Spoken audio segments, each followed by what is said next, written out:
বিদেশে শেষ মুহূর্তে কিছু কেনাকাটা করলাম দেশে নিয়ে যাব জন্য। প্রথমবার বিদেশে এসেছি, সবার জন্য টুকিটাকি কিছু না কিছু তো নিতেই হবে, কি বলো? এই কয়েকদিন তো শুধু ঘুরে বেরিয়েছি, আর আজকে বের হয়ে পড়লাম শপিং করতে। কয়েক ঘন্টা পরে ভোরবেলায় আমাদের ফ্লাইট, আর রাত্রেবেলা আমরা বের হয়ে পড়লাম শপিং এর জন্য। মালদ্বীপ থেকেও আমি টুকিটাকি কিছু কেনাকাটা করছিলাম, আর এখন শ্রীলঙ্কা থেকে শেষ করব বাকি কেনাকাটা। তবে এখানে এসে কি রেখে কি নিব সেইটাই বুঝতে পারতেছি না, আর সব জিনিসের প্রাইস শ্রীলঙ্কাতে একটু বেশি। আর এমনি তো আমরা অনেক লেট করে ফেলছি, রাত হয়ে গেছে, তাই বেশিরভাগ দোকানই এখন বন্ধ।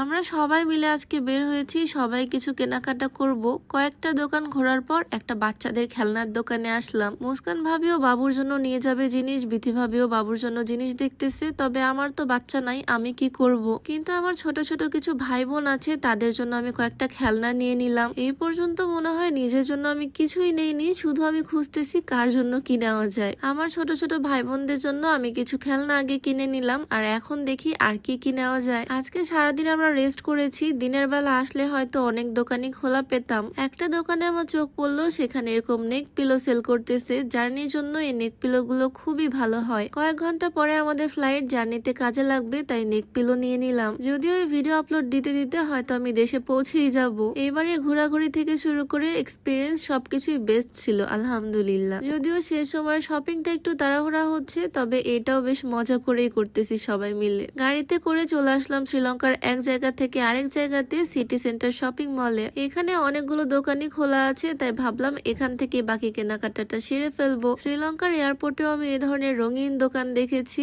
এইগুলো দোকানে খুব সুন্দর সুন্দর পারফিউম, সোপ পাওয়া যায়। ফার্স্ট আমি পুরো দোকানটা ঘুরে ঘুরে দেখতেছি কোন সোপটা নেওয়া যায়, কোন পারফিউমটা নেওয়া যায়, আর তারপর একটা পারফিউমের সেট পছন্দ করে নিলাম। মন চাইছে আরো অনেক কিছুই নিতে, বাট ট্রাস্ট মি, অনেক এক্সপেন্সিভ সবকিছু। এমনিতেও এই ট্যুরে প্রায় আমাদের 7 লাখ টাকা শেষ। কষ্ট করে চলাফেরা করলে এরকম ট্যুর 3-4 লাখে দেওয়া যায়, বাট আমরা প্রচুর বিলাসিতা করছি, দামি দামি হোটেলে থাকছি, অনেক রেস্ট করলাম। তাই আর কি শেষ মুহূর্তে এসে টাকা পয়সার দিকে তাকিয়ে কিপটামি না করে ইচ্ছা মতো শপিং করা শুরু করে দিলাম। তবে এখান থেকে যে কি নিয়ে যাব কিছু মাথায় আসতেছে না, সেজন্য সাবান শ্যাম্পুই ভরে ভরে নিচ্ছি। বডি ওয়াশ থেকে শুরু করে শ্যাম্পু, চকলেট, সাবান এগুলো দিয়ে ভরতেছি। এবার নিজে এসে ফিল করলাম বিদেশ থেকে সবাই কেন সাবান, চকলেট এই জিনিসগুলো নিয়ে যায়। আমি চকলেট একটু বেশি করে নিচ্ছি, কারণ দেশে ফিরেই আমার বার্থডে ট্রিট হিসেবে সবাইকে বিদেশি চকলেটই দেওয়া যাবে, একদম এক ঢিলে 2 পাখি হয়ে যাবে। কেনাকাটা যেন শেষই হচ্ছে না, আরো অনেকগুলো সাবান অ্যাড করে ফেললাম। শুধু চিন্তা করতেছি